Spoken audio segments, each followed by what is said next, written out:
Yo, what is good, Jets Nation? Welcome back to Jets Media. This is Richie, and in this video, I want to give you guys my thoughts about the Jets and Dolphins game that just got wrapped up. As you guys know, I was live during the entire game, and I was enjoying every single second of it. And shout out to the Dolphins fans that are probably watching this video as well. You guys showed a lot of support in the chat. You talked your smack in the chat as always, and that's all expected. I appreciate the love from you guys, and of course, the Jets Nation that we have to really talk about this loss, rather. Sorry, I thought we won this game for a sec. I know that we lost this game, and to start off this video, I want to say why we lost this game in a nutshell, and that was we beat ourselves. The New York Jets basically handed the Dolphins this victory, and that's not saying the Dolphins did not play a good game, because they did. The Dolphins had a great game plan. They executed offensively, defensively, but the Jets, they beat themselves, and that's simply because of penalties. Absolutely inexcusable penalties late in the game that absolutely alter the entire game, because there was multiple times where the Jets made a game-saving opportunity on the defensive side of the ball, and it got called back, and the Dolphins get a first down. The first one is the John Franklin Myers roughing the passing call. That is absolutely atrocious, and John Franklin Myers needs to understand that we gave you a contract extension, and you have not showed up since that moment. I'm a big JFM fan. I'm not someone that's going to write him off, but even Robert Saleh said in the press conference that was absolutely inexcusable. That changed the entire outlook of this game, because if you guys remember where we were at, the Dolphins had the ball at the 5-yard line. It was third down. Tua throws the ball. Bryce Hall has excellent coverage. They bat it down. It's fourth down, and that's going to force the Dolphins to kick a field goal. Instead, John Franklin Myers, for some reason, shoves Tua to the ground, roughing the passer, and then Tua gets another opportunity to get in the end zone. The Dolphins put up 7 points. That was atrocious. And then there was another play where the Jets get a defensive stop. We actually sack Tua for the first time of the game, and it does not count because our rookie cornerback, Jason Pinnock, gets called for defensive holding. That penalty is a little more, I wouldn't say you can give Pinnock a little break there, because he is a rookie going up against a tough tight end. It's an aggressive play call from him. But those are the penalties that really hurt us this game. I think that's what really won the game for the Dolphins and lost the game for the Jets. I really think that the Jets had this game in the bag. They had an opportunity to win, but they basically just the penalties, the timing of it was simply not good. We had 7 penalties in total, absolutely inexcusable. They're not playing with discipline, and there's a lot of other things that was, the coaching staff needs to be held accountable as well. The third quarter, they had to waste 2 timeouts for no reason, because they had poor substitution, and that's something that's on coaching, and Robert Saleh was accountable for it, and he understood that needs to be cleaned up. So obviously we have a lot of mistakes that happen in this game, but there's also some positives. But at the end of the day, the Jets lost this game. The Miami Dolphins, they're 3-7 going in. They're coming off a good win against the Baltimore Ravens. They were on a 2-game win streak. They come in there to a Jets team that's been struggling almightily on defense, and they came out here and executed their game plan and defeated the Jets in MetLife Stadium. So shout out to the Dolphins. GG's to you guys. But another thing I want to talk about, unfortunate for the Jets, is the injury news. Rookie running back Michael Carter left this game early in the third quarter with an ankle injury, and he was unable to return. And that really slowed down the offensive production, because I think he's you can make the debate between him and Elijah Moore of who's the most talented playmaker we have. But Michael Carter is a big reason for this Jets success offensively for the past couple of weeks. Michael Carter's been sensational all year. Even this game, he had that phenomenal run that gave him the touchdown early in the game. So Michael Carter went down with an ankle injury. Very unfortunate. Hopefully he'll be back by next week. But the big positive for today is definitely Elijah Moore, guys. Elijah Moore, absolutely phenomenal. His breakout performance. I mean, I can't even say breakout performance, because Elijah Moore's had a bunch of them already.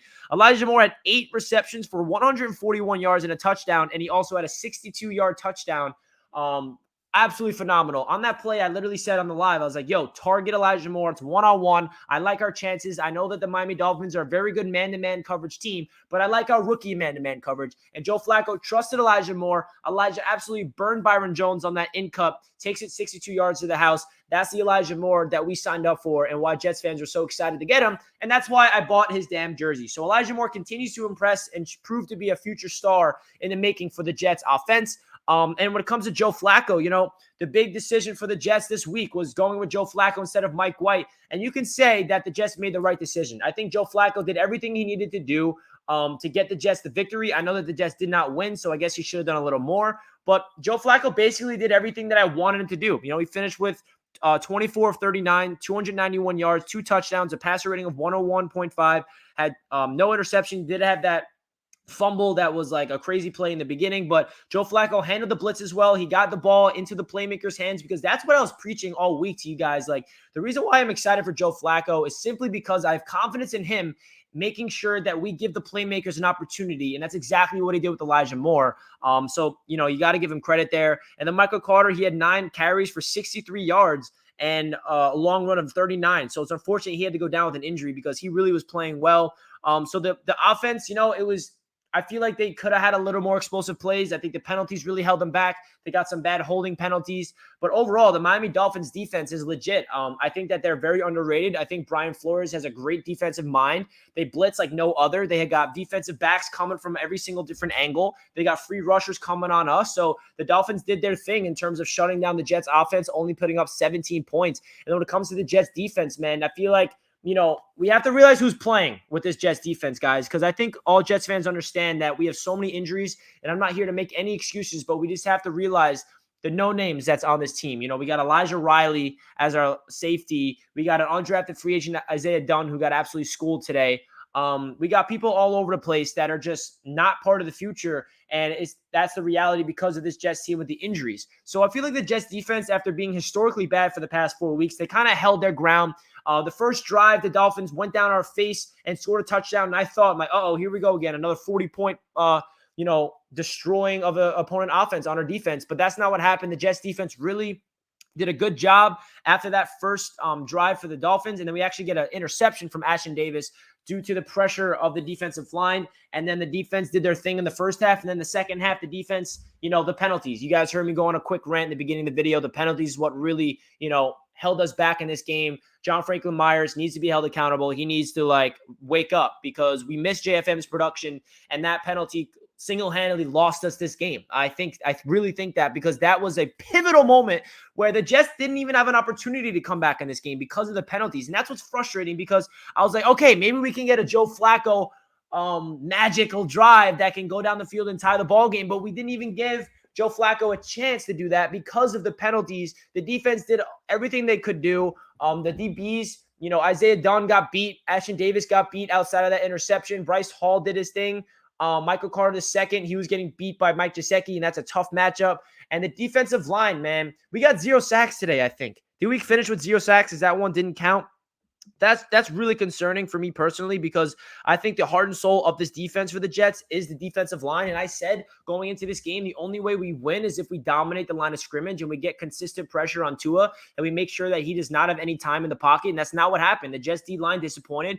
Quentin Williams had a really good game, but outside of him, I don't think anybody else did their thing. I think that JFM obviously had that penalty that I keep talking about, because it still blows my mind that he even did that, because that was the absolute worst play of the entire game. And it's going to haunt me all day, because that was just, JFM, you can't do that. Got to be disciplined there. But overall, man, the Jets defensive line did not show up. CJ Mosley got hit with a concussion, I think, as well. So we're going to see what's happening with him.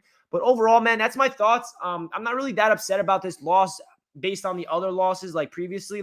This was a game where the Jets kind of were in it. They were playing decent football. It was kind of an ugly game from both sides. And then the Jets just fumbled it, man. They fumbled the game. They handed the W to the Dolphins on a silver platter. Also, Matt Amendola, we need a kicker. I think every Jets fan knew that even going into this game. He's not a good kicker. We do not have a serious guy that I feel confident in. But it's unfortunate that the Jets fell to the Dolphins, division rival. I wanted them to get this W so bad, but Elijah Moore proves to be a superstar in the making. Michael Carter got injured, but before he got hurt, he looked like an absolute stud. And we also have to talk about LDT. He stepped in for Greg Van Roten at the right guard spot. He actually looked really good. We did not hear his name once throughout the entire game. That's a good sign, because I think every single game so far with Greg Van Roten starting at right guard, we know that he's a guy that's a culprit for a lot of bad plays. And then Quincy Williams was a guy that stood out to me the most on defense. He was making plays all over the place. But yeah, guys, that's my thoughts about this game. I got a lot off my chest. Very unfortunate sequence of events for the Jets. Robert Saleh has a lot of things to work on with his defense and disciplining his men. But Joe Flacco did a decent job, and hopefully we can get Zach Wilson back on the field next week going up against the Houston Texans. So, guys, leave a comment down below your thoughts about this game. I would love to hear what you guys have to say. Please do not forget to smash that like button if you guys enjoyed, and I'll catch you guys in my next video. Let's go Jets as always. I love you guys, and I appreciate all the support. Peace out, everybody.